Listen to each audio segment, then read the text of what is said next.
What key life experiences formed who you are today? I'm an Arizona native, and I grew up on a cotton farm. It was like a 20-acre clearing that our house was on. Sort of got the idea to be an architect around that age 4, age 5, Oh, that's young. because of stuff being built right where I lived. Yeah. How did you become passionate and involved in design? Well, until I went to ASU, and even though I always wanted to be an architect and I never deviated from that, I got accepted. I think I was 17 when I started the professional program. And a chance to work for some really good architects during the summers. So then what are your core values and how do you reflect those in your work? Well, I like to sort of the economy of line. Like people always say I have clean lines, and I'm conscious of that, but I work stuff down to sort of its essence or its purpose. So there's not like extraneous decor and things I'm adding. I'm just going right to the understanding the heart of the problem.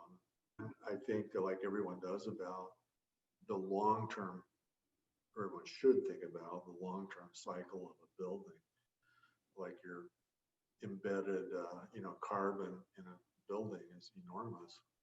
So this is why I am also very open to renovating historic and mid-century buildings, which is what I sort of at the heart of what I actually do.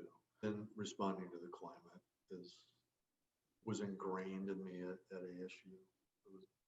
It was a very big topic to think about. Is your design process? Well, I really just start with a blank slate. I talk to the people about what they want, why they want it, and I look at the site really carefully to see what the site itself could add to the concept. I will say one of the things that I like about my practice is that we never do anything twice. Our project, if you look at our website, we have all kinds of projects. To keep my brain alive.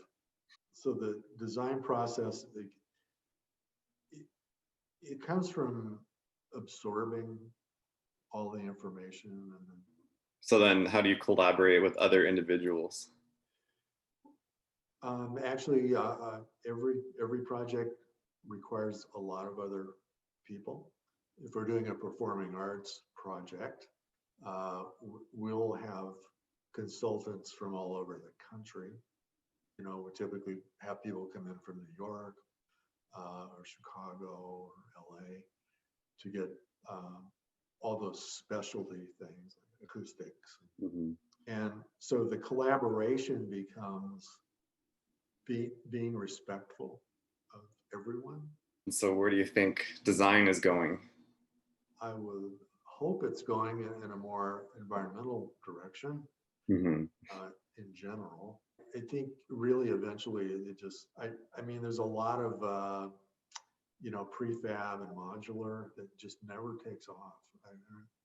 People do some wonderful housing things that can be built and brought to the site, but unfortunately the economics of it costs more than the house, so it just never gets any traction. And I'm sure with artificial intelligence is creeping into everything now, that's be another game changer. What are the biggest challenges you face? The competition is very, very different than it used to be. The Smith Group and Gould Evans, the biggest companies in the world, they have the resources to have marketing and get work. So it's harder for me to get work in a competitive arena. Last question is, what advice would you give to a young student? Be prepared for a hyper competitive environment. You gotta thrive in it. Well, cool. Thank you.